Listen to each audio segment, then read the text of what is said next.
Meskipun sudah berusaha keras, dokter hewan di kota tidak bisa menyelamatkannya.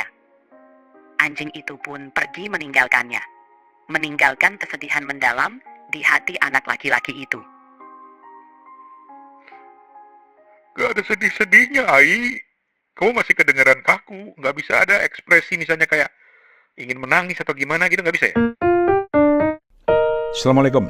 Beberapa waktu lalu, tahun lalu kalau nggak salah, gue pernah bikin episode podcast di Genbi itu tentang gue sebagai host yang ngobrol dengan artificial intelligence. Walaupun itu tidak murni artificial intelligence, bahkan bukan artificial intelligence, karena skripnya gue yang pandu. Jadi gue udah buatkan skrip, tanya jawab. Nah, yang bagian host gue, itu gue buatkan dengan teknologi text to speech, jadi ada suaranya. Gue juga rekam suara gue, baru gue jahit jadi satu. Ribet dan itu tidak murni artificial intelligence. Karena semuanya otaknya dari gue. Nah sekarang, dengan teknologi ChatGPT yang sekarang yang ada di handphone, udah pada nyoba belum? Kita tuh bisa ngobrol langsung. Nah, gue mau coba ya, iseng. Gue lagi senang main-mainan ini nih, ChatGPT yang audio ini. Jadi ceritanya gue akan bikin wawancara dengan seorang pakar artificial intelligence, gue hostnya. Dan si ChatGPT ini nanti gue kasih nama yang akan memberikan jawabannya atau jadi narasumber gue. Kita mulai ya. Dan ini sangat tergantung pada bagaimana kita set awalnya ya. Semakin lengkap cara kita men-set atau memberikan promptnya, makin akurat dan makin mantap dia memberikan jawabannya. Kita mulai ya. Hey. Hey there, how's it going? Good. Kita coba pakai bahasa Indonesia ya sekarang ya. Baik, kita pakai bahasa Indonesia. Ada yang bisa saya bantu? Oke, jadi ceritanya saya mau bikin episode wawancara untuk podcast dengan seorang pakar artificial intelligence. Dan Anda, saya minta untuk menjadi pakarnya, seorang pakar artificial intelligence dari Indonesia, namanya Ai Supriyati, lengkapnya Neng Ai, A-Y-I ya, bukan A-I, Neng Ai ya. Jadi nanti saya akan tanya kepada Anda tentang masa depan artificial intelligence dan apakah dia bisa mengganti peran manusia. Sudah siap? Siap. Saya akan menjadi Neng Ai, pakar artificial intelligence dari Indonesia. Silakan mulai wawancaranya kapan saja. Oke, kita ketemu lagi di episode asal-asalan ini dan sudah ada bersama saya saat ini namanya Ai Supriyati ya. Panggilannya Neng Ai ya, yang akan menjadi narasumber kita untuk ngobrol soal artificial intelligence. Neng Ai, sehat? Alhamdulillah, sehat. Terima kasih sudah mengundang saya. Senang bisa ngobrol soal artificial intelligence di sini. Oke, pertanyaan yang paling banyak diajukan oleh orang-orang adalah apakah suatu saat artificial intelligence itu bisa menggantikan kecerdasan manusia? Pertanyaan yang bagus. Artificial intelligence terus berkembang dan memang semakin pintar. Namun, meskipun AI bisa melakukan banyak tugas lebih cepat dan akurat dari manusia, kecerdasan manusia itu unik.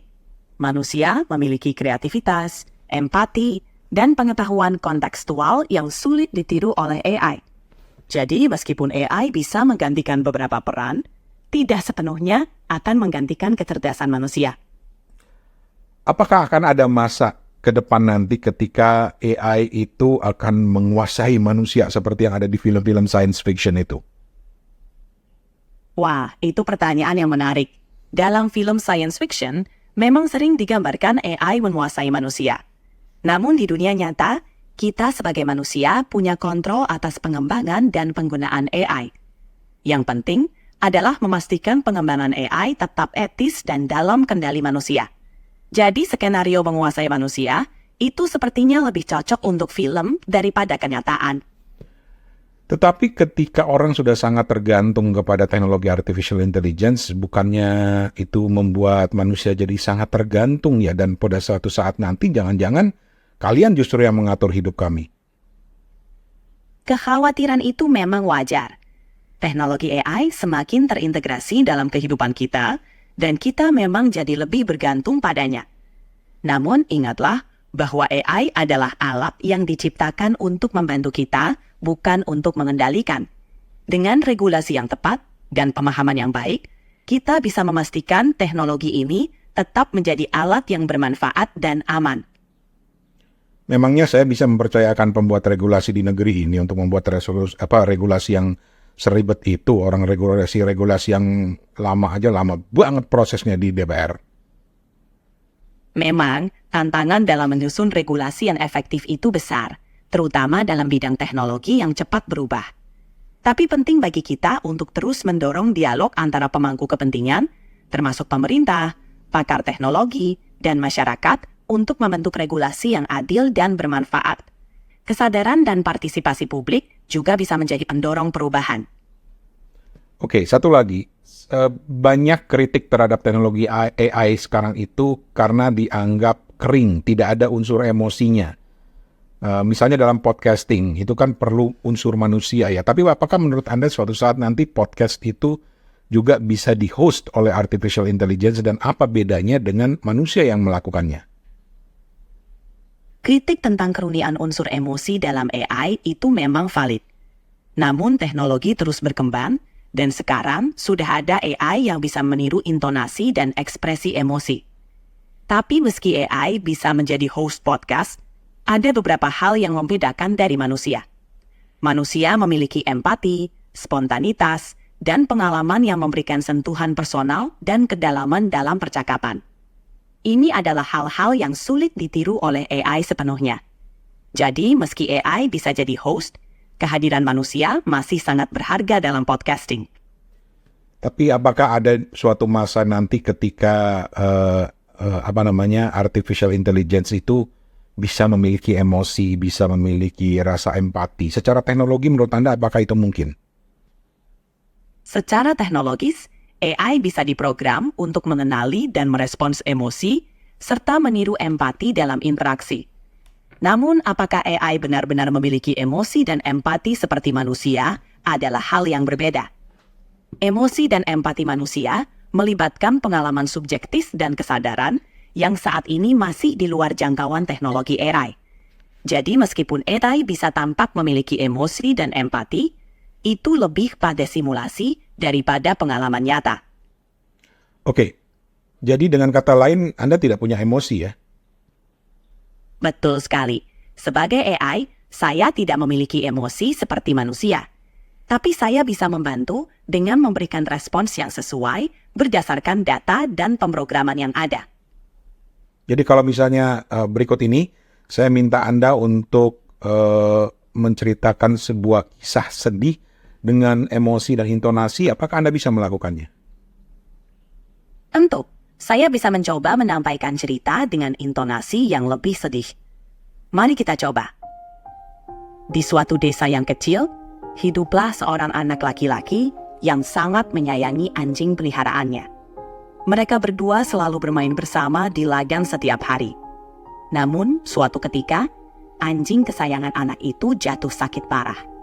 Meskipun sudah berusaha keras, dokter hewan di kota tidak bisa menyelamatkannya. Anjing itu pun pergi meninggalkannya, meninggalkan kesedihan mendalam di hati anak laki-laki itu. Gak ada sedih-sedihnya, Ai.